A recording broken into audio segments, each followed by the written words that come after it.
Welcome to NS pest control service.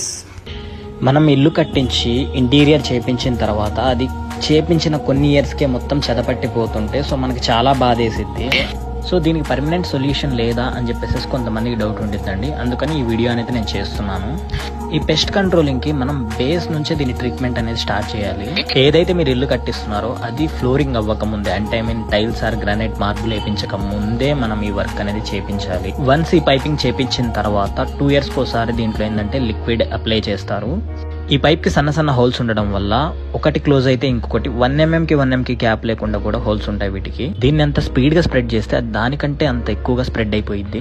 దీనికి ఒక junction box అనేది ఒకటి ఇస్తాము. ఆ బాక్స్ ఇచ్చిన తర్వాత దాంట్లో నుంచి ఇంకా మీకు ఇంట్లోకి వచ్చే పని ఉండదు. పెస్ట్ కంట్రోల్ చేసే వాళ్ళు కనీసం మీ ఇంట్లోకి కూడా రాకుండా ఆ స్మెల్ కానీ అలాంటి ఎటువంటి ఉండదు. ఇందులో ఇంకో బెనిఫిట్ ఏంటంటే దీని సొల్యూషన్ అనేది మనం పునాదుల నుంచే స్టార్ట్ చేస్తున్నాం కాబట్టి మీ ఇంటికి చెదపట్టే ఛాన్స్ 99% ఉండదు. సో ఇంకా 1% అనేది మనం చెప్పలేము. వీటిలో మెటీరియల్ క్వాలిటీ కూడా ఉండిద్ది. ఇక్కడ చూస్తున్న పైపు మేము యూజ్ చేసే పైప్ అనేది రెడ్ లైన్ పైప్ అండి. ఇది 19 mm అండి సైజు, ఓడి సైజు. ఇక్కడ ఇంకో గ్రీన్ లైన్ పైప్ ఉంటుంది, అది 16 mm పైప్ అండి. ఇంకోటి ఆరెంజ్ లైన్ పైప్ అనేది ఉంటుందండి, అది 12 mm పైప్ అండి.